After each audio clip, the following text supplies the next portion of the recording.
Good morning students. आज हम miscellaneous exercise के क्वेश्चन नंबर 15 से स्टार्ट करेंगे। देखिए क्वेश्चन नंबर 15 में लिखा है find the area of the region. हमें एरिया फाइंड आउट करना है इस रीजन का।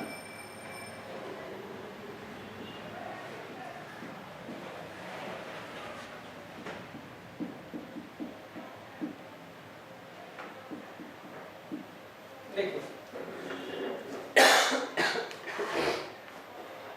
यहाँ पर हमें एक तो पैराबोला दे रखा है और एक हमें सर्कल दे रखा है। हमें क्या करना है, इनके बीच में जो एरिया इनक्लोज होगा वो हमें फाइंड आउट करना है। क्लियर है? अच्छा, Y square is equal to 4x जो होता है वो किसको रिप्रेजेंट करता है? पैराबोला को। और इसका वर्टेक्स क्या होता है? ओरिजिन पर। और इसका जो मुंह होता है वो हमेशा किधर खुलता है? राइट साइड में खुलता है। अच्छा, अब यहाँ पे इक्वल टू का साइन कंसीडर करके हमने क्या की, ये शेप बना ली। अब ये लेस देन इक्वल टू का जो साइन दिया होता है उसको कंसीडर करके हम क्या करते हैं? शेडिंग करते हैं। शेडिंग जो होगी या तो पैराबोला के अंदर होगी या पैराबोला के बाहर होगी। तो उसके लिए हम क्या करते हैं, पैराबोला के अंदर कोई पॉइंट ले लेते हैं 1,0 और उसको यहाँ लगा देते हैं। यहाँ क्या करते हैं? पुट कर देते हैं। ठीक है? तो यहाँ पर आप पुट कर दीजिए x को तो 1 और y को 0। सही? तो देखिए ये कंडीशन ट्रू आ रही है, फॉल्स आ रही है। ये जो कंडीशन है ट्रू है। इसका मतलब जो हमने ये पॉइंट कंसीडर किया है वो ट्रू कंडीशन को क्या कर रहा है? रिप्रेजेंट कर रहा है। तो इसका मतलब होता है शेडिंग इसकी तरफ होगी, मतलब अंदर की तरफ शेडिंग होगी। अगर ये पॉइंट पैराबोला के बाहर होता और ये ट्रू कंडीशन रिप्रेजेंट कर रहा होता तो शेडिंग हम कहाँ करते हैं बच्चों? बाहर की तरफ करते हैं। इसको आप प्रॉपरली लिख दीजिएगा। अब देखिए नेक्स्ट है, यहाँ पर पहले हम इक्वल टू को साइन कंसीडर करेंगे और ये देखेंगे किसकी इक्वेशन है? सर्कल की इक्वेशन है। और 4 से हम क्या करते हैं? पूरी इक्वेशन को डिवाइड कर देते हैं। तो ये एक सर्कल को रिप्रेजेंट कर रहा है जिसका सेंटर क्या होता है बच्चों? ओरिजिन पर। और उसका जो रेडियस है वो कितना होगा? 3/2 होगा। रेडियस कितना होगा? 3/2।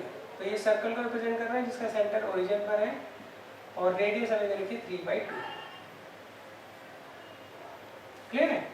अच्छा, अब हमने इक्वल टू का साइन कंसीडर करके सर्कल बना लिया। अब हम शेडिंग के लिए क्या करते हैं, ये जो लेस देन का साइन दिया हुआ है, लेस देन का साइन दिया हुआ या ग्रेटर देन का साइन दिया हो, उसे कंसीडर करके हम क्या करते हैं? शेडिंग को चेक करते हैं। तो यहाँ में दे रखा है 4x² plus 4y² less than 9। अब देखिए इस सर्कल के अंदर कोई पॉइंट ले लीजिए आप, हम इसे कंसीडर करते हैं। सर्कल को कंसीडर करिए, इसको थोड़ी देर के लिए पैराबोला को भूल जाइए। तो सर्कल के अंदर पॉइंट है 0 0। तो यहाँ पे हम x की जगह रखते हैं 0 और y की जगह रखते हैं 0। तो ये आ रहा है 0 इज लेस देन 9। तो ये भी कंडीशन ट्रू है। तो देखिए सर्कल के अंदर का हमने पॉइंट लिया और वो ट्रू कंडीशन को क्या कर रहे हैं? रिप्रेजेंट कर रहा है। तो इसका मतलब इसकी जो शेडिंग होगी वो भी अंदर की तरफ होगी। तो इसका मतलब ये वाला एरिया हो गया जो हमें फाइंड आउट करना है।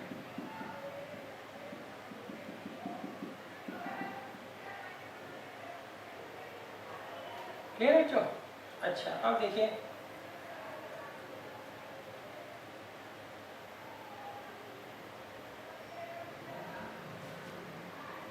ये पॉइंट क्या होगा? पहले आप ये पॉइंट फाइंड आउट कर लीजिए क्या होगा। वर्टेक्स तो ओरिजिन पे है किसका? पैराबोला का। ये जो सर्कल है इसको हमने इस फॉर्म में चेंज कर दिया 4 से डिवाइड करके। क्लियर है? अच्छा, इसका सेंटर क्या होगा? ओरिजिन पर। और रेडियस क्या होगा? 3/2। तो ये जो वर्टेक्स होगा, ये जो पॉइंट होगा सॉरी, वो होगा 3/2, 0। और ये 0, 3/2, ये -3/2, 0 और ये 0, -3/2। क्लियर बच्चों? अब हम क्या करेंगे? ये वाला एरिया फाइंड आउट करेंगे। कैसे करेंगे वो देख लीजिए। इसके लिए हम क्या करते हैं, देखिए ऊपर वाला और नीचे वाला जो एरिया होगा वो क्या होंगे? सेम होंगे। क्लियर है? तो हम क्या करते हैं, किसी एक का एरिया निकाल के 2 से मल्टीप्लाई कर देंगे। अच्छा, अब देखिए यहाँ पर हम इन दोनों पॉइंट्स को ज्वाइन कर लेते हैं। उससे क्या होगा? इसका एरिया अलग निकाल लेंगे हम और इसका एरिया अलग। इसे आप I1 ले लीजिए और इसे I2। क्लियर है? अच्छा, अब एरिया निकालने के लिए हम ये पॉइंट ऑफ इंटरसेक्शन पहले फाइंड आउट करते हैं। उसके लिए हम इन दोनों इक्वेशन को सॉल्व कर लेंगे। एक आपको देखिए y square is equal to 4x और एक देखिए 4x square plus 4y square is equal to 9। अब वाई स्क्वायर की वैल्यू 4x रख दीजिए यहाँ पे। 4x square plus 16x is equal to 9, तो आएगा 4x square plus 16x minus 9 is equal to 0। अब इसका मिनटम कर लीजिए। एक आएगा 18x, एक आएगा माइनस 2x। यहाँ से कॉमन ले लीजिए 2x, तो अंदर आएगा 2x प्लस 9। यहाँ से माइनस 1 कॉमन ले लीजिए, अंदर आएगा 2x प्लस 9। तो ये आ गया 2x minus 1, 2x plus 9 equal to 0। तो इससे x की वैल्यू आ गई 1/2 और इससे x की वैल्यू आ गई माइनस 9/2। तो इसका मतलब ये जो पॉइंट होगा इसका x कोऑर्डिनेट होगा 1/2 और माइनस 9/2 हम क्या करेंगे, नेग्लेक्ट कर देंगे। क्यों? वो पॉसिबल है ही नहीं, सही। और ये भी क्या होगा, 1/2 होगा। अब y कोऑर्डिनेट निकालने के लिए हम क्या करेंगे, x की वैल्यू उठाकर यहाँ रख देंगे। तो y स्क्वायर किसके बराबर है, 2 के। तो y की वैल्यू एक तो √2 आ रही है और एक माइनस √2।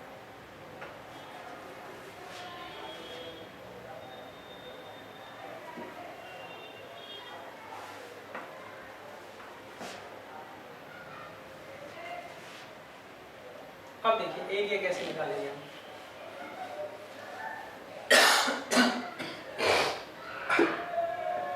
सबसे पहले हम I1 एरिया निकालते हैं, सही। इसके लिए टॉप क्या है, पैराबोला, बॉटम क्या है, x एक्सिस। तो यहाँ आएगा पैराबोला माइनस x एक्सिस और लिमिट क्या लगाएंगे, 0 से 1/2। तो अब आप क्या करिए, पैराबोला में y की वैल्यू निकाल लीजिए। तो y की वैल्यू क्या आएगी, 2√x और x एक्सिस तो 0 है, यहाँ लिख देंगे dx और लिमिट आएगी 0 से 1/2। क्लियर बच्चों? इसे आप इंटीग्रेट कर लीजिएगा खुद। अच्छा, I2 कैसे निकालोगे, उसे हम लिखेंगे सर्कल माइनस, इसका टॉप का आ रहा है सर्कल पे, बॉटम क्या है x axis, circle minus x axis और इसकी लिमिट क्या आएगी 1/2 से 3/2। अच्छा, सर्कल में हम वैल्यू किसकी निकालेंगे, वही y की वैल्यू निकाल लेंगे। यहाँ से y की वैल्यू निकाल लीजिए, y square is equal to 9/4 minus x square. तो y आ जाएगा √9/4 माइनस x स्क्वायर dx और लिमिट क्या आएगी 1/2 से 3/2। अब देखिए हम इसे इंटीग्रेट कर लेंगे, क्लियर है? उससे क्या होगा हमारा, हम इसे सॉल्व कर लेंगे, इसे सॉल्व कर लेंगे और दोनों को बाद में क्या करेंगे, ऐड कर लेंगे। इसका इंटीग्रल आसान है, तो बच्चों ये आपको खुद करना है आगे।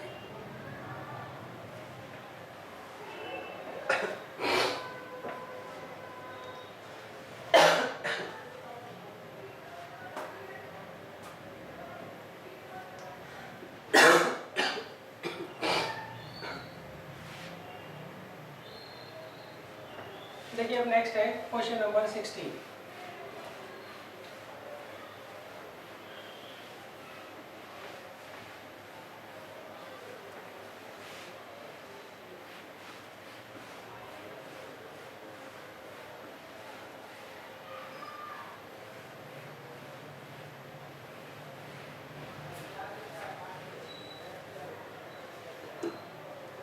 क्वेश्चन नंबर 16 में मैंने क्या कहा है, इसमें रखा है find the area bounded by the curve y is equal to x cube and x axis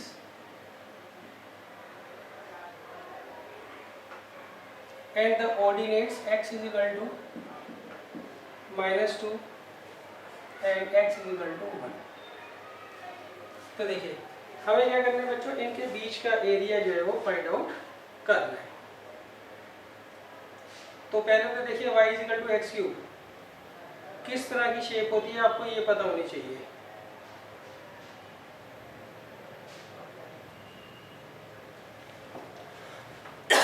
देखिए y is equal to x cube इस तरीके से बनता है, क्लियर है? जैसे 10x वाला कर्व होता है उसी तरीके से बनता है थोड़ा बहुत। अच्छा अब देखिए, ये तो हमारे पास हो गया y is equal to x cube. Next हमें दे रखा है x is equal to 1। x is equal to 1 क्या लाइन होती है, ये y एक्सिस के पैरेलल होती है और x एक्सिस पे परपेंडिकुलर होती है। किस पॉइंट पर, 1,0 पर। x इजिकल टू -2, वो यहाँ पर -2,0 पर क्या होगी, परपेंडिकुलर होगी। ठीक है, तो ये लाइन हो गई x इजिकल टू -2, ये हो गई x इजिकल टू 1। अब देखिए, अब इन्होंने कहा इनके बीच का एरिया निकालिए आप। एक लाइन ये हो गई, एक लाइन ये हो गई, और ये कर्व हो गया, और ये x एक्सिस हो गया। तो हमें ये वाला एरिया बच्चों फाइंड आउट करना है।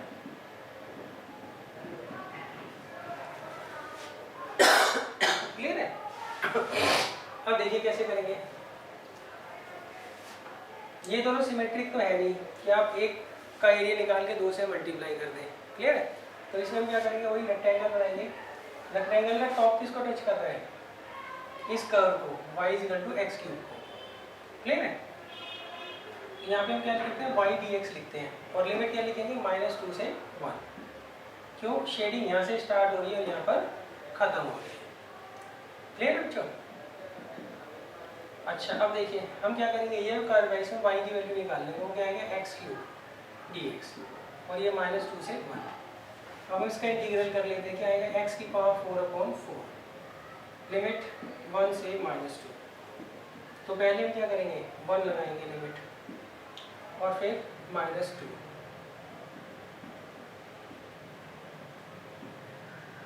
क्लियर है? अच्छा अब देखो इसमें गड़बड़ हुई है उसे, वो मैं बताता हूँ क्या। देखिए अगर आप सीधी लिमिट लगा दोगे -2 से 1, क्लियर है, तो उस केस में आप देखिए ये वाला जो कर्व है नीचे जा रहा है और ये वाला कर्व ऊपर जा रहा है, तो इसका आंसर जो आएगा वो तो पॉजिटिव में आएगा, और इसका आंसर जो है वो क्या होगा, नेगेटिव। मतलब इन दोनों के अपोजिट साइन होंगे, तो इनको जब आप सीधा ऐड करोगे तो आंसर जो है आपका गलत आ सकता है। क्लियर है? आंसर जो है आपका गलत आ सकता है। क्यों, देखिए मान लीजिए इन दोनों के साइन अगर अपोजिट है, मान लीजिए इसका एरिया जो है वो आ गया -4 यूनिट और इसका आ गया +6 यूनिट। क्लियर है? तो एक्चुअल में आंसर क्या आना चाहिए, 4 + 6 10 यूनिट आना चाहिए। सही, मगर जब आपने सीधी एक ही में लिमिट लगा दी है तो उस केस में क्या हो रहा है, +6 -4, आंसर कितना आएगा, -2 आएगा। क्या आएगा बच्चों आंसर, -2। तो इस केस से बचने के लिए हम क्या करते हैं बच्चों, दोनों का एरिया हम अलग अलग निकालते हैं। ये करना कब होता है, जब शेडिंग या जो आपको एरिया निकालना है वो एक्स एक्सिस से कुछ ऊपर हो और कुछ नीचे हो, तब आपको क्या करना होता है, दोनों का अलग अलग एरिया निकाल के बाद में उनको क्या करना होता है, ऐड करना होता है। अगर आप सीधी लिमिट लगा दोगे तो इन दोनों के साइन जो होते हैं ना वो अपोजिट आते हैं एरिया में हमेशा।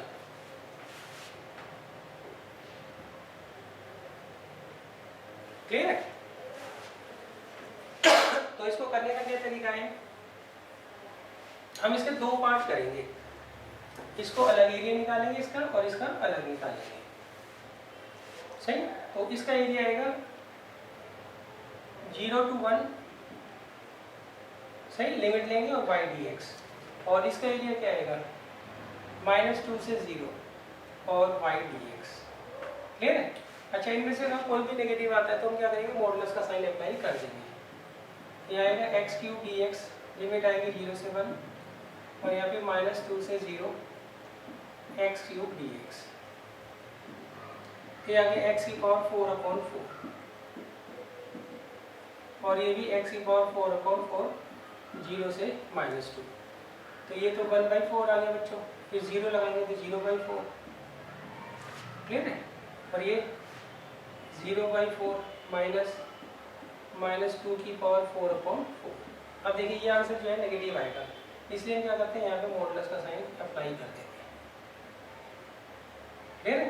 कभी भी आप देख लीजिएगा, एरिया अगर ऊपर बन रहा है, सही, और एरिया नीचे भी बन रहा है, तो उस केस में आप एक साथ लिमिट मत लगाना, दोनों को अलग अलग निकालना और बाद में ऐड करना। क्लियर है? देखो ये पॉजिटिव आ रहा है, नेगेटिव आ रहा है, क्लियर? तो इसको हम क्या करेंगे, पहले पॉजिटिव कर लेंगे। ये तो आ गया 1/4, इसलिए मैं क्या कर रहा हूँ यहाँ पे मॉडुलस का साइन लगा रहा हूँ। और ये कितना आएगा, 16/4 कितना होता है, 4। तो आंसर आएगा 17/4 यूनिट स्क्वायर। ये जरूरी नहीं होता है आप यूनिट स्क्वायर लिख कर है, वो अंडरस्टूड होता है कि एरिया जो है वो यूनिट स्क्वायर में ही आएगा। क्लियर है बच्चों? कभी भी आपको एरिया निकालना है, कुछ एरिया एक्स एक्सिस के ऊपर बन रहा है, कुछ एरिया एक्स एक्सिस के नीचे बन रहा है, सही है? तो उस केस में नॉर्मली जितने हमने तो क्वेश्चन किया उनमें ना दोनों का एरिया सेम आ रहा था, तो हम एक को निकाल के 2 से मल्टीप्लाई कर देते थे। अब यहाँ पे एरिया और यहाँ पर एरिया अलग अलग आ रहा है, तो आपको सीधा लिमिट में लगा कर आनी है।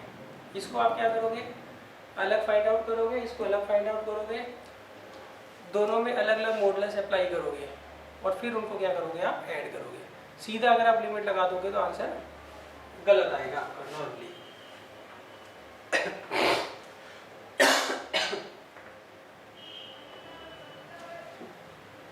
अब देखिए इसके बाद है क्वेश्चन नंबर 17। अच्छा 16 के आपको 4 पार्ट दिए हुए थे, तो 4th पार्ट इसका जो है वो करेक्ट आंसर है।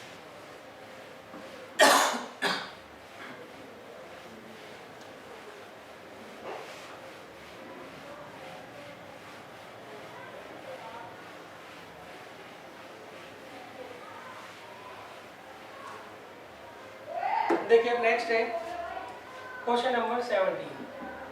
क्वेश्चन नंबर 17 में लगा है the area bounded by the curve x mod x x axis and the ordinate x is equal to -1 and x is equal to 1। इनके बीच का एरिया जो हमें फाइंड आउट करना है।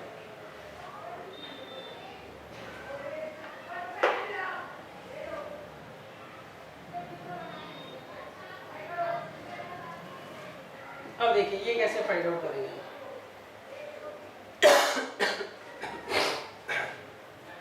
देखिए मॉड एक्स जो होता है ये पॉजिटिव और नेगेटिव दोनों होता है, क्लियर है? तो इस केस में अगर आप पॉजिटिव लेते हो तो y इज इक्वल टू क्या आएगा, x into x that means x square. और y अगर मॉड एक्स को हटाकर नेगेटिव का साइन लेते हो तो y is equal to x into minus x, तो कितना आ जाएगा, माइनस एक्स स्क्वायर। जब भी हम मॉड का साइन हटाते हैं तो प्लस और माइनस दोनों का साइन लगाते हैं, तो प्लस का साइन लगाएंगे तो ये बन जाएगा, माइनस का साइन लगाएंगे तो ये बन जाएगा, क्लियर है? अब देखिए ये x square is equal to 4ay को रिप्रेजेंट करता है। यहाँ पर 4a की वैल्यू क्या है, 1 है, तो ये पैराबोला हमेशा ऊपर की तरफ बनता है। ये हो गया x square is equal to y. दूसरा ये वाला, ये x square is equal to -4ay को रिप्रेजेंट करता है, तो ये हमेशा नीचे की तरफ बनता है। क्लियर है?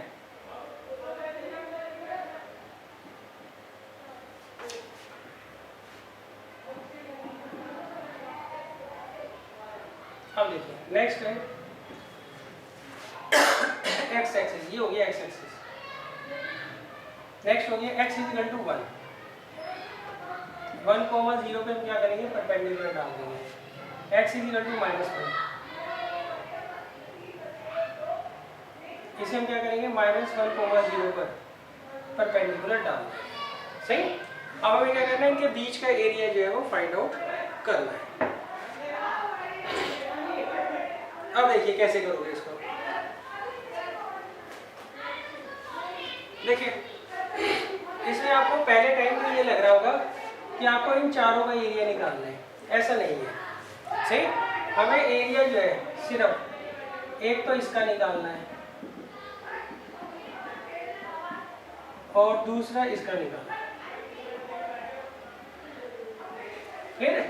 ये दोनों का एरिया हमें नहीं निकालना है, उसका रीजन मैं आपको समझाता हूँ। देखिए यहाँ पे मैंने दे रखा है y इज इक्वल टू जो है वो x mod x है, y इज इक्वल टू क्या है, x mod x है। तो जब भी हम मॉडल्स का साइन हटाते हैं तो प्लस और माइनस का साइन लगाते हैं, प्लस का साइन लगा के ये बन गया, माइनस का साइन लगाकर ये बन गया, क्लियर है बच्चों? तो अब आप इसमें देखिए, अगर मान लीजिए यहाँ पे आप x और y को कंपेयर करते हो, सही। तो यहाँ पर तो x और y दोनों क्या होते हैं, पॉजिटिव होते हैं। इस वाले क्वाड्रेंट में x नेगेटिव और y पॉजिटिव होता है, क्लियर है। इसमें दोनों नेगेटिव होते हैं और इसमें x पॉजिटिव होता है और y नेगेटिव होता है, सही। ये आप ध्यान रखिएगा। अब देखिए, अब अगर मैं यहाँ पर x की वैल्यू पॉजिटिव लेता हूँ तो y भी क्या आएगा, पॉजिटिव आएगा। तो इसका मतलब ये तो सेटिस्फाई हो रहा है, ये वाला रीजन तो हमें लेना है। अब अगर मान लीजिए यहाँ पे मैं x की वैल्यू नेगेटिव लेता हूँ तो y की वैल्यू क्या आएगी, नेगेटिव आएगी। तो इसका मतलब ये वाला रीजन भी सेटिस्फाई हो रहा है, क्लियर है। अच्छा, अगर मैं इसकी भी शेडिंग ले लूँ तो इसमें x नेगेटिव है, x को अगर मैं नेगेटिव लेता हूँ तो y क्या पॉजिटिव आएगा, नहीं आएगा। तो इसका मतलब इस रीजन को मैं नहीं ले सकता, इस वाले रीजन को मैं नहीं लूँगा। अच्छा, यहाँ पे मैं x को पॉजिटिव ले रहा हूँ तो y नेगेटिव आ रहा है, x को पॉजिटिव लो तो ये पॉजिटिव, तो y तो नेगेटिव आ ही नहीं सकता ना। तो इसका मतलब ये वाला रीजन भी नहीं आएगा। तो इसमें शेडिंग आपको इन दोनों रीजन पे करनी है। ये तो समझ आई गया होगा ऐसा क्यों हो रहा है। एक बार दोबारा समझ लीजिए। सबसे पहले आप देखिए, यहाँ पर इस वाले रीजन में x और y दोनों पॉजिटिव होंगे, यहाँ पर x नेगेटिव y पॉजिटिव होगा, यहाँ पे दोनों नेगेटिव होंगे x और y, यहाँ पे x पॉजिटिव और y नेगेटिव होगा, क्लियर है। अब हम क्या कर रहे हैं, x को कंसीडर कर रहे हैं। x को एक बार हम पॉजिटिव लेंगे, एक बार नेगेटिव लेंगे। अगर आप x को पॉजिटिव लेते हो, यहाँ पे ये पॉजिटिव नंबर, ये पॉजिटिव नंबर, तो y भी पॉजिटिव आएगा। तो इसका मतलब ये वाला एरिया सेटिस्फाई हो रहा है। दूसरी केस में x को नेगेटिव लीजिए, ये नेगेटिव ये पॉजिटिव, दोनों का प्रोडक्ट हो गया नेगेटिव। इसका मतलब x नेगेटिव लूँगा तो y भी नेगेटिव आएगा। तो इसका मतलब ये दोनों रीजन हमें पकड़नी है, इनका एरिया फाइंड आउट करना है। ये क्यों नहीं करना है, यहाँ पे वो कहता है x नेगेटिव लो, x अगर नेगेटिव लूँगा, नेगेटिव पॉजिटिव नेगेटिव होता है, तो यहाँ पे y नेगेटिव आ रहा है। तो यहाँ वो कहते हैं अगर x नेगेटिव है तो y पॉजिटिव होना चाहिए, वो नहीं है पॉसिबल। सिमिलरली यहाँ पे x को पॉजिटिव लीजिए, पॉजिटिव पॉजिटिव पॉजिटिव आएगा, जबकि यहाँ पे y क्या दे रखा है, नेगेटिव दे रखा है। इसका मतलब ये दोनों रीजन हमें नहीं लेने हैं, हमें सिर्फ ये दोनों रीजन लेने हैं, क्लियर है। अच्छा, अब देखिए, ये दोनों का एरिया जो होगा वो सेम होगा, तो आप किसी एक का एरिया निकाल के 2 से क्या करिए, मल्टीप्लाई कर दीजिए। कैसे करेंगे वो मैं समझा देता हूँ।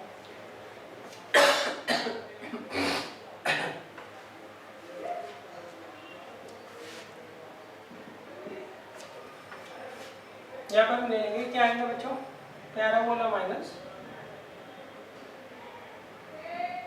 x एक्सिस, और लिमिट क्या आएगी यहाँ पे, 0 से 1। यहाँ आएगा 0 से 1 y dx, क्लियर है। हमें ये ना लिखकर ये लिखना होता है, क्लियर है। अच्छा, इंटू 2 कर देंगे, क्यों, ऊपर और नीचे सिमेट्रिक बन रहा है। अब देखिए y की वैल्यू निकाल लीजिए इसमें, y की वैल्यू क्या है यहाँ पर, x स्क्वायर थे, 0 से 1। इसका इंटीग्रल होगा x की पावर 3/3। ये कितना आ जाएगा, 2/3 यूनिट स्क्वायर आंसर आ जाएगा।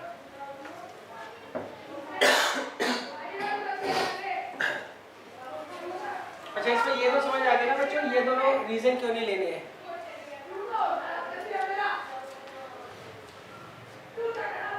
अब देखिए नेक्स्ट है क्वेश्चन नंबर 18।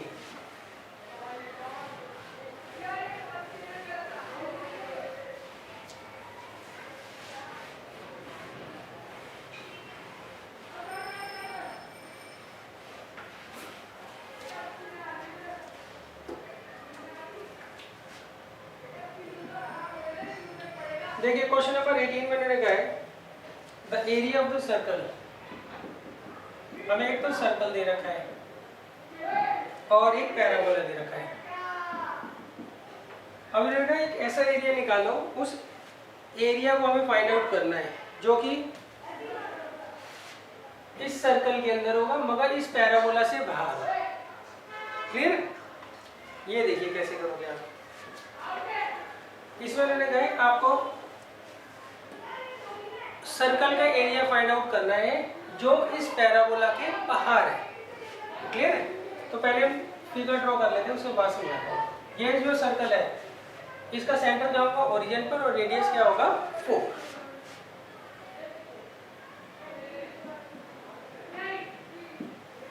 ये जो पैराबोला होगा इसका वर्टेक्स होगा ओरिजिन पे और इसका मुंह राइट साइड में खुलेगा। अब आपको क्या करना है, इस सर्कल का वो एरिया निकालना है जो इस पैराबोला के बाहर है, मतलब ये वाला एरिया आपको फाइंड आउट करना है।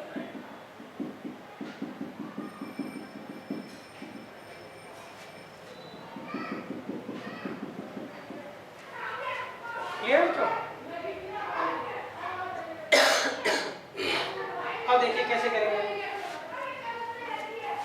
आप सबसे पहले ये पॉइंट ऑफ इंटरसेक्शन निकाल लीजिए। उसके लिए लेंगे हम फ्रॉम फर्स्ट एंड सेकंड।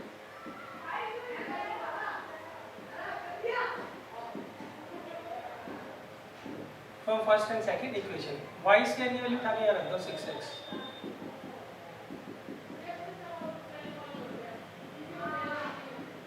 अब इसका मेथड कर लीजिए, प्लस का 8x माइनस का 2x, x को मान लीजिए अंदर आएगा x प्लस 8 माइनस 2 को मान लीजिए अंदर आएगा x प्लस 8।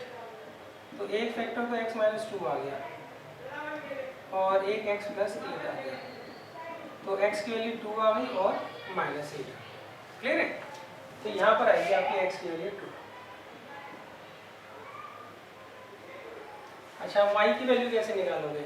इस x की वैल्यू 2 को आप यहाँ रख दीजिए, तो y कितना आएगा √12 और माइनस 2। तो ये हमने क्या किया, सबसे पहले पॉइंट ऑफ इंटरसेक्शन निकाला।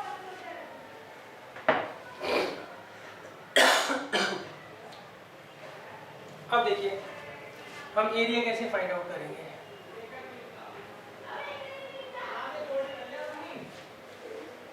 तो देखिए इसके दो तरीके हैं। पहला तरीका ये है, आप ये वाला एरिया निकाल के उसको एरिया ऑफ सर्कल में से माइनस कर लीजिए। उसे क्या करिए, एरिया ऑफ सर्कल में से माइनस कर लीजिए। दूसरा तरीका ये है, ये सिमेट्रिक फिगर है ऊपर नीचे, तो आप क्या करिए इसका एरिया निकालिए, सही, और इसका एरिया निकालिए, उसको ऐड कर 2 से मल्टीप्लाई कर लीजिए। वो आपकी मर्जी, आप जैसे मर्जी इसको कर सकते हैं। क्लियर है भाई? आप इसका एरिया निकाल लो और इसका एरिया निकाल लो, ये इसके बराबर है और ये इसके बराबर है, क्यों? सिमेट्रिक फिगर है, सही।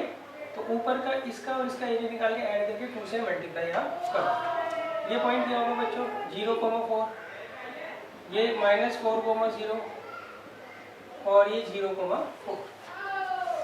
क्लियर है? तो देखिए हम ये वाला तरीका अपनाते हैं, ये पहले हम कर चुके हैं, सही। यहाँ से हम परपेंडिकुलर ड्रॉ करते हैं, इसका एरिया अलग निकालेंगे, इसका एरिया अलग निकालेंगे। क्लियर है? तो इसे मैं I1 मानता हूँ और इसे I2। तो देखिए I1 का एरिया कैसे निकालेंगे, टॉप में क्या है, पैराबोला माइनस x एक्सिस और लिमिट क्या आएगी 0 से 2, सही। इसकी जगह y dx लिख कर आओगे। क्लियर बच्चों?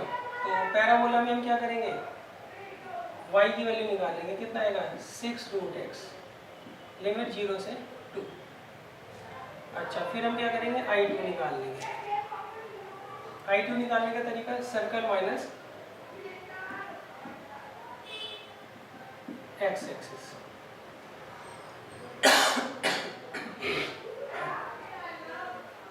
और यहाँ पे लिमिट क्या आएगी 2 से 4। सर्कल में हम क्या करेंगे, y की वैल्यू निकाल लेंगे, क्या आएगा √16 माइनस x स्क्वायर। क्लियर है बच्चों? अब देखिए, अब आप एरिया ऑफ सर्कल कैसे निकालोगे।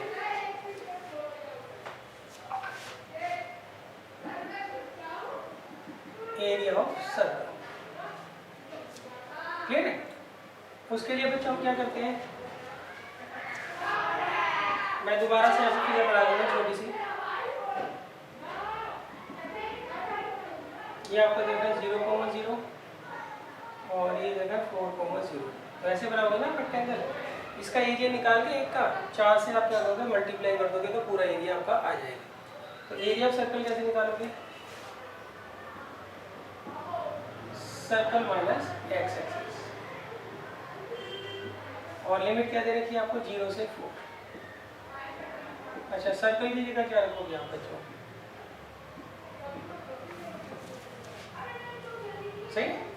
y की वैल्यू रख देंगे, क्या आएगा 16 माइनस एक्स स्क्वायर।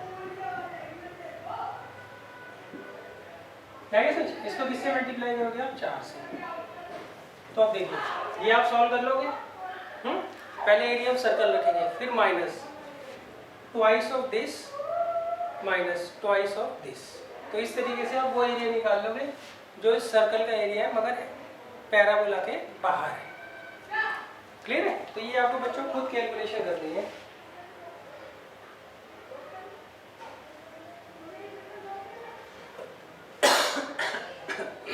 अच्छा, कुछ लोग को लग रहा होगा कि एरिया ऑफ सर्कल तो हम पाई आर स्क्वायर से निकाल देते हैं। सही, वो मत करके आना। क्यों? इसमें क्वेश्चन में लिखा होगा आपको इंटीग्रेशन का यूज करना है, तो आप सीधा मत निकाल आना, नंबर कट जाएंगे आपके।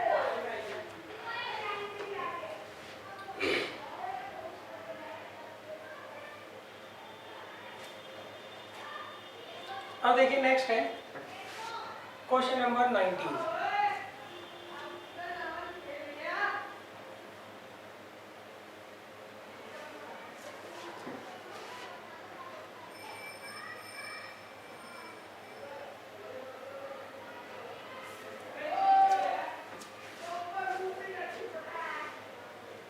देखिए 19 क्वेश्चन में मैंने क्या कहा है, इसमें मैंने कहा है the area bounded by the y axis y is equal to cos x, y is equal to sin x,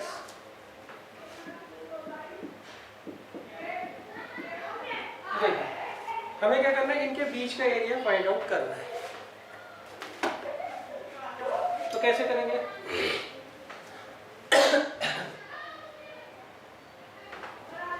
देखिए y is equal to sine x जो होगा वो इस तरीके से बनेगा। ठीक है, ये होता है 0, ये पाई, ये 2 पाई, ये पाई बाई 2 और ये 3 पाई बाई 2। ये हमारा कर्व हो गया y is equal to sine x. Next है y is equal to cos x. तो y is equal to cos x बच्चों इस तरीके से बनता है।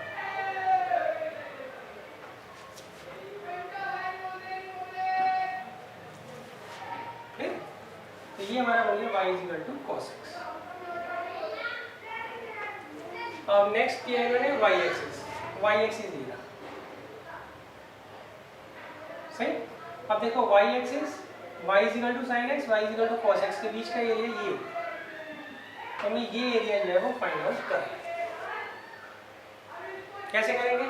हम यहाँ पे एक रेक्टेंगल बनाएंगे, तो टॉप में क्या आ रहा है cos x वाला कर्व, बॉटम में क्या आ रहा है sin x वाला कर्व। क्लियर है? तो ये आपका एरिया आ जाएगा। अब लिख कर क्या होगे y dx लिखकर होगे पहले, और लिमिट लगाओगे x, यहाँ से शेडिंग स्टार्ट होगी, यहाँ पे खत्म हो रही है 0 to पाई बाई 4। अच्छा, यहाँ पर जो पॉइंट होगा, ये जो पॉइंट ऑफ इंटरसेक्शन होगा ये होगा pi by 4 comma 1 by root. कैसे किया हमने इनमें पहले मैं लिमिट लगा देता हूँ, लिमिट आएगी 0 से पाई बाई 4।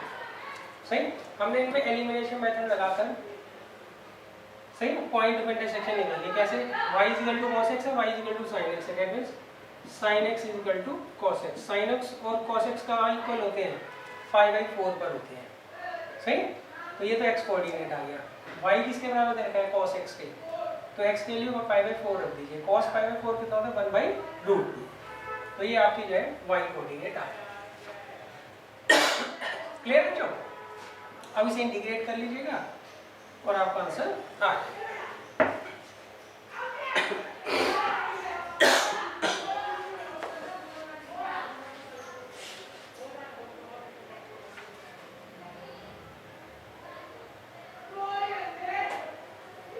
अब देखिए बच्चों, इसके बाद एग्जांपल्स काफी इंपॉर्टेंट है, ये आप खुद सॉल्व कर लीजिएगा। एग्जांपल्स काफी इंपॉर्टेंट है, तो मैं पहले एग्जांपल्स आपको करवा देता हूँ।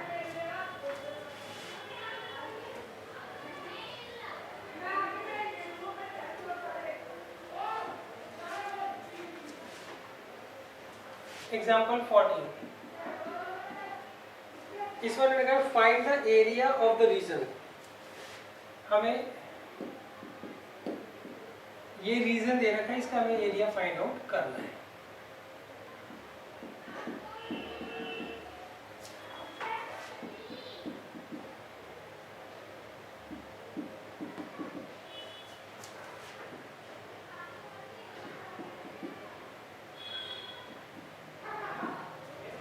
देखिए इसको कैसे करेंगे। तो पहले हम देखेंगे यहाँ पे कौन कौन से कर्व में दे रखे हैं। देखिए ये एक साथ दो इक्वेशंस को उन्होंने कंबाइन करके लिखा हुआ है। पहली होगी 0 is less than equal to y, फिर y less than equal to x square plus 1, ये 0 less than equal to y और ये y less than equal to x plus 1, 0 is less than equal to x और x is less than equal to 2। तो ये हमें equations दी हुई है। अब देखिए ये दोनों सेम है, तो एक को आप हटा दीजिए, सही। अच्छा अब इसको पकड़ देंगे पहले, y is equal to x square plus 1 को इधर ले जाइए, क्लियर है। तो देखिए ये जो है पैराबोला को रिप्रेजेंट करता है जिसका वर्टेक्स ओरिजिन पर नहीं होगा, और इसकी जनरल इक्वेशन होती है x माइनस एच का whole square is equal to 4a into y minus k. तो यहाँ पे h कितना आ गया 0, k कितना आ गया 1, क्लियर है। तो इसका वर्टेक्स होगा 0,1 पर, और इसका जो होता है मुंह ऊपर की तरफ खुलता है बच्चों,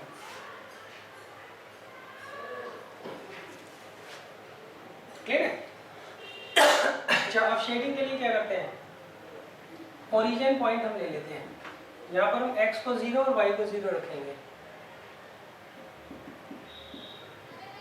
तो ये जो कंडीशन है ट्रू है, तो ओरिजिन जो पॉइंट हमने इसके अंदर पुट किया वो ट्रू कंडीशन पेश कर रहा है, तो इसका मतलब शेडिंग जो है वो पैराबोला के बाहर होगी।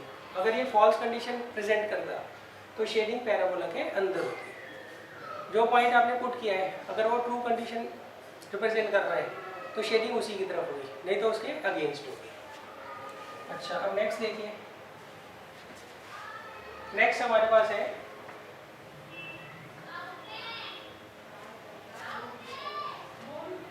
ये लाइन दे रखी है,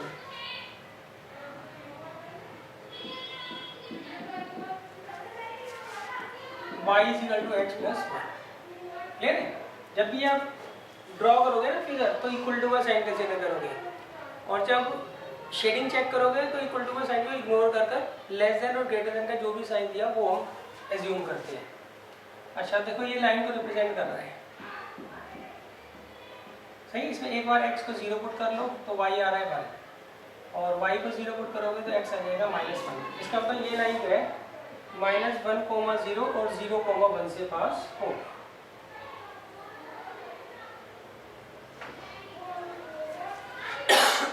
क्लियर है। अच्छा शेडिंग के लिए 0 0 ले लेंगे हम, तो ये तो शेडिंग सही आ रही है ना, तो इसका मतलब इसकी शेडिंग क्या होगी, टुवर्ड्स ओरिजिन ही होगी। तो ये ओरिजिन हमने ड्रॉ कर लिया। अब ये देखिए ये है x is equal to 2, x is equal to 2 जो लाइन होगी वो 2,0 पर परपेंडिकुलर होगी, क्लियर है बच्चों।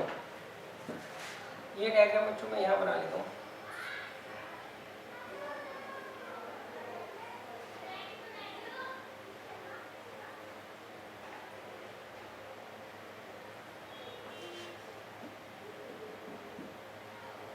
इसकी शेडिंग भी नीचे, इसकी शेडिंग भी नीचे। देखिए अब आपको क्या करना है, x इज इक्वल टू 2 देखना है कहाँ से पास होगी। देखिए इसमें दिक्कत क्या है, हमें ये तो पता है ये 2,0 पर परपेंडिकुलर होगी, मगर अगर 2,0 यहाँ पॉइंट है तो ये ऐसे काटेगा कर्व और लाइन को, अगर यहाँ है तो वो बाहर की तरफ काटेगा, क्लियर है। तो उसके लिए हम क्या करते हैं, ये पॉइंट ऑफ इंटरसेक्शन पहले निकाल लेते हैं, तो उससे हमें पता लग जाएगा लाइन हमें यहाँ ड्रॉ करनी है या यहाँ ड्रॉ करनी है, क्योंकि शेप में चेंज आ जाएगा ना, क्लियर है। तो उसके लिए हम क्या करते हैं, पैराबोला की इक्वेशन में y is equal to x square plus one और लाइन की y is equal to x plus one. इसे सॉल्व कर लेते हैं। तो x plus one is equal to x square plus one, यहाँ से एक्स कॉमन ले लीजिए तो एक्स की वैल्यू एक 0 आ जाएगी और एक 1। क्लियर है? तो x 0 यहाँ पर है और x 1 यहाँ पर है। y की वैल्यू निकालने के लिए हम यहाँ पे x की वैल्यू 1 रख देंगे तो y आ जाएगा 2। क्लियर है? तो ऑब्वियस सी बात है x इज इक्वल टू 2, यहाँ पर हम क्या करेंगे परसेंटेज को कर। क्लियर है बच्चों? अच्छा, इसकी पैराबोला की शेडिंग चेक कर ली, लाइन की शेडिंग चेक कर ली, इस लाइन की चेक करनी है। इसके लिए भी आप ओरिजिन पुट कर दीजिए यहाँ पर। सही, y की जगह तो है नहीं, पुट कर दीजिए। हमने ओरिजिन पॉइंट ले लिया, मतलब x इज इक्वल टू 0 और y इज इक्वल टू 0 यहाँ पे पुट कर रहे हैं। सही, तो x तो पुट कर दिया है 0, y की जगह नहीं है तो हम नहीं करेंगे।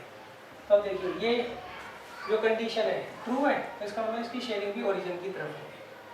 अच्छा, बच गई दो लाइन्स, एक है x greater than equal to 0 और एक है y greater than equal to 0। Clear है? इसका मतलब फर्स्ट क्वाड्रेंट होता है x greater than equal to 0 और y greater than equal to 0 का मतलब होता है फर्स्ट क्वाड्रेंट। क्लियर है? तो मतलब शेडिंग यहाँ पर फर्स्ट क्वाड्रेंट में आपको दी। तो अब देखिए ये एरिया आ रहा है बस।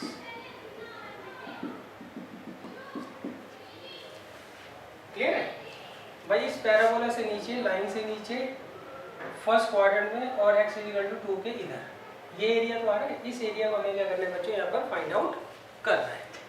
कैसे करेंगे वो देख लीजिए। हम यहाँ से ऑल्टीट्यूड डाल देंगे, यहाँ का एरिया अलग निकालेंगे और यहाँ का अलग। ठीक है? यहाँ का कैसे निकालेंगे? Parabola minus x axis. X axis लिखना जरूरी नहीं होता है, लिमिट आएगी 0 से 1 plus line minus x axis. X axis लिखना जरूरी नहीं है और यहाँ लिमिट आएगी 1 से 2।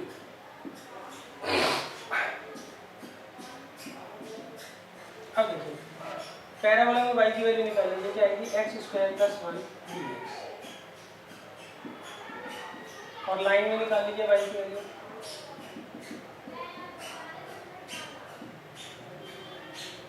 क्लियर है? अच्छा, इसकी जगह आप क्या लिख रहे होगे? ये लिख कर आओगे y dx करके।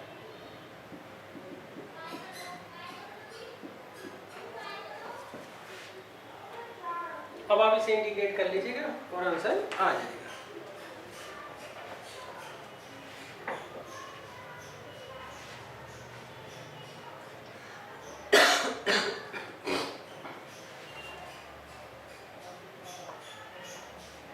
अब देखिए नेक्स्ट है एग्जांपल 13।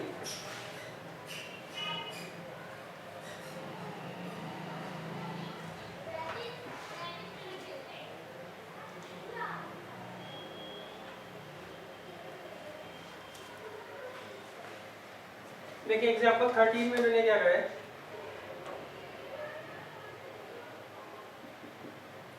इन्होंने कहा prove that the curves y square is equal to 4x,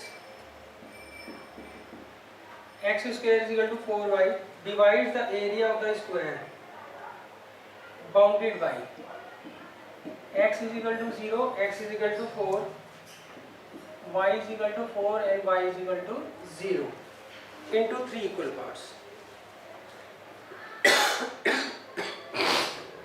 देखिए इसमें उन्होंने कहा है आपको पहले एक स्क्वायर बनाना है, उसमें एक तो x is equal to 0 line है, x इज इक्वल टू 0 यहाँ होगी लाइन बच्चों, y एक्सिस को बोलते हैं ना।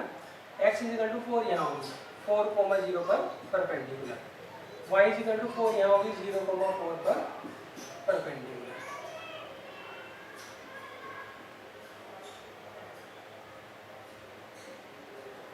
और y इज इक्वल टू 0 ये x एक्सिस।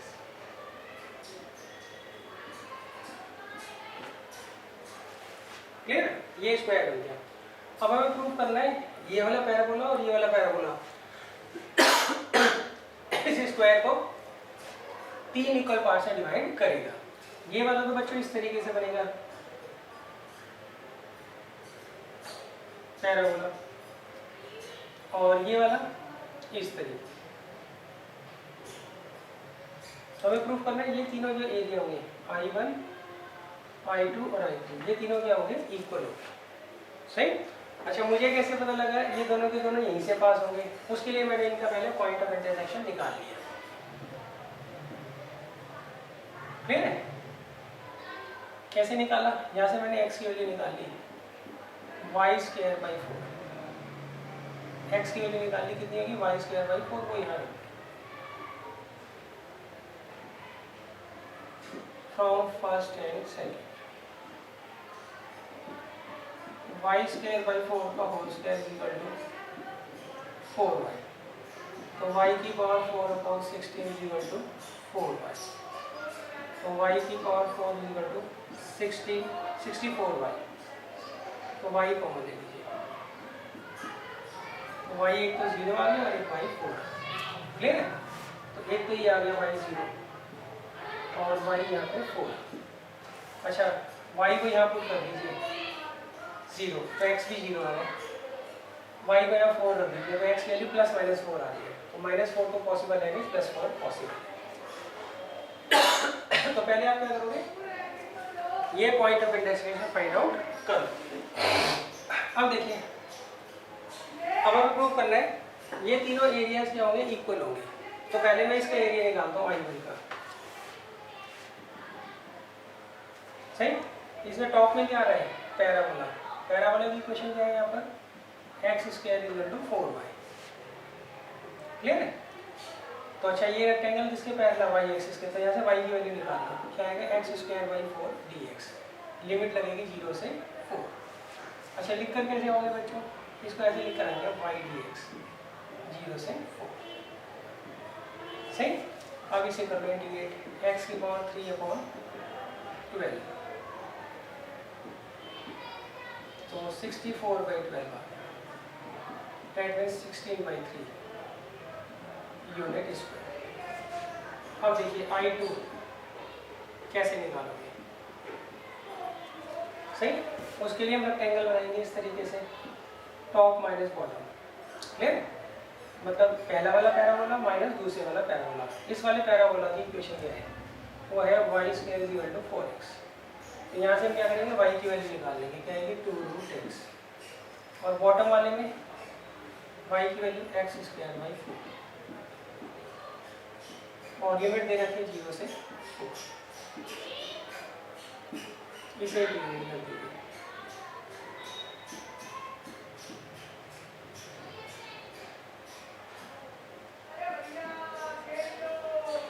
अब देखिए इसके ऊपर ले जाओ 4/3, x के लिए 4 रख दीजिए।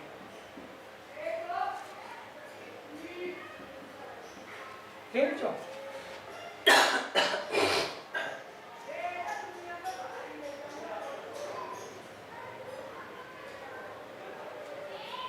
क्या आएगा 8 हो जाएगा 32।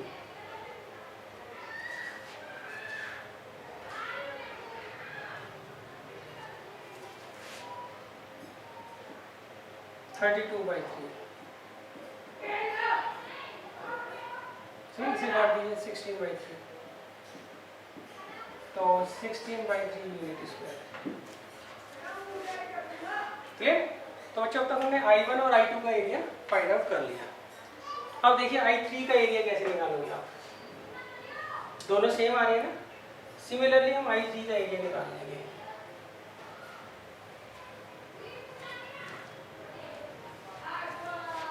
उसके लिए क्या करेंगे बच्चों, हम यहाँ पर ऐसे रेक्टेंगल बनाएंगे, तो आएगा टॉप माइनस बॉटम।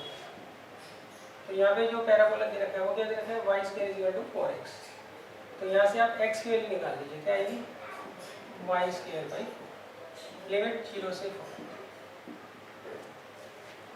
क्लियर है? देखिए टॉप में क्या आ रहा है पैराबोला, बॉटम में क्या आ रहा है y एक्सिस, तो आएगा पैराबोला माइनस y एक्सिस। सही। अच्छा इस पैराबोला में हम किसकी वैल्यू निकालेंगे, ये रेक्टेंगल किसके पैरेलल है x एक्सिस की, तो x की वैल्यू निकाल लेंगे इस पैराबोला में। तो ये पैराबोला की इक्वेशन ये है, तो यहाँ से x की वैल्यू निकाली y²/4। क्लियर है? अब इसे इंटीग्रेट कर दिए, y की power 3/12 0 to 4, 64/12, that means 16/3 unit square. अच्छा इसकी जगह लिख कर क्या हो गया, x D x 0 to 4। Clear? तो इसका मतलब तीनों रीजन का एरिया कितना आ गया 16/3 आ गया। यही हमें प्रूव करना है।